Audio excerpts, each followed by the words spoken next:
வணக்கம். நான் doctor Karthikeyan, vascular surgeon at Salem Kaveri hospitals. இப்போ நான் பேச போகிறது வாரிகோஸ் வெயின்ஸ், அதோட சிம்டம்ஸ். வாரிகோஸ் வெயின்ஸ்னால் என்ன?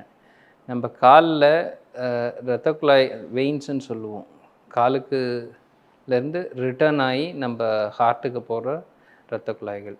அது ஆழமாக ஒன்று இருக்குது, மேலாக ஒன்று இருக்கிறது.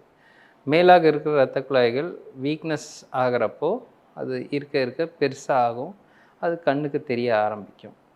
அதோடைய சிம்டம்ஸ் அப்படின்னா, இனிஷியல் சிம்டம், ஏர்லியஸ்ட்டு சிம்டம் நடந்தால் இல்லை ரொம்ப நேரம் நின்றுட்டு இருந்தால் கொஞ்சம் கால் டயர்டாகிறது, கால் குடைச்சல் அப்படின்னு சொல்லுவாங்க, கிராம்பிங் பெயின் இல்லை ஹெவினஸ், இதெல்லாம் தான் அதோடைய ஏர்லியர் சிம்டம்ஸ். கொஞ்ச நாளாக அந்த சிம்டம்ஸ்க்கு அப்புறம் என்ன ஆகும்னா, காலில் அந்த பர்டிகுலராக ஆங்கிள் ஏரியாவில் ஸ்கின் கலர் சேஞ்ச் ஆக ஆரம்பிக்கிறது, அப்புறம் சின்னதாக புண்ணு ஆகிறது, அந்த புண்ணு ஆறுறதுக்கு டிலே ஆகிறது. இதெல்லாம் தான் வாரிகோஸ் வெயின்ஸோடைய சிம்டம்ஸ்.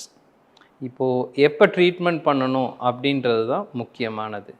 அந்த ஸ்கின் கலர் சேஞ்ச் ஆகிறது இல்லை புண்ணு ஆகிற மாதிரி ஆகிறது, அந்த சமயத்தில் ட்ரீட் பண்ணுறது இஸ் வெரி இம்பார்ட்டண்ட்.